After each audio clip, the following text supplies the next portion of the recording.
Hello future doctors, இன்னைக்கு நம்ம இந்த அனிமல் கிங்டத்தோட ஃபைலத்தை எப்படி ஈஸியாக ஞாபகம் வச்சுக்கலாம் அப்படின்றத சின்ன ட்ரிக் வீடியோவை பார்க்க போகிறோம். பார்த்துடலாமா? அப்போ ட்ரிக் என்னதுன்னா, ஒரு பொரியை வந்துட்டு சீல் பண்ணி டீயோட பிளேட்டில் வச்சு கொடுக்குறாங்க.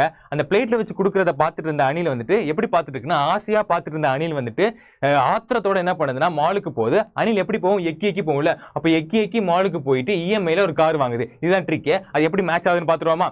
ஓகேவா? பொரிஃபெரா வந்து நம்ம பொரின்னு வச்சிருக்கோம். பொரிஃபெரா பொரிய சீலன்ட்ரெட்டா சீல் பண்ணி டீனோஃபோரா டீயை பிளாட்டி எலிமெண்டஸ் பிளேட்டில் வச்சுட்டு கொடுக்குறாங்க. அதை பார்த்து ஆசையா ஆஸ்கி எலிமெண்டஸ் தான் நம்ம ஆசையான்னு சொல்கிறோம். அனலிடா அணில் ஆத்திரப்போடனா ஆத்திரத்தோட. ஓகேவா? ஆத்திரத்தோட முலுஸ்காவை தான் நம்ம மாலுன்னு சொல்கிறோம். எக்கினோடெர்மேட்டா ஒரு அணில் எப்படி போகும்? எக்கி எக்கி போகும்ல, அதான் நம்ம எக்கினோடெர்மேட்டா வந்து எக்கின்னு சொல்கிறோம். எமிகார்டேட்டா வந்து நம்ம இஎம்ஐ சொல்கிறோம். மாலுக்கு எக்கி எக்கி போய் இஎம்ஐயில் ஒரு கார் வாங்கிருச்சு. கார்டேட்டா தான் கார் வாங்கிருச்சுன்னு சொல்கிறோம். ஸோ இந்த ட்ரிக் உங்களுக்கு யூஸ்ஃபுல்லாக இருந்து நினச்சேன் கீழே கமெண்ட் பண்ணுங்கள். இந்த மாதிரி நிறைய ட்ரிக் வீடியோ பார்க்கணும்னா சேனலை சப்ஸ்கிரைப் பண்ணுங்கள், லைக் பண்ணுங்கள், கமெண்ட் பண்ணுங்கள். ஓகே, பாய்.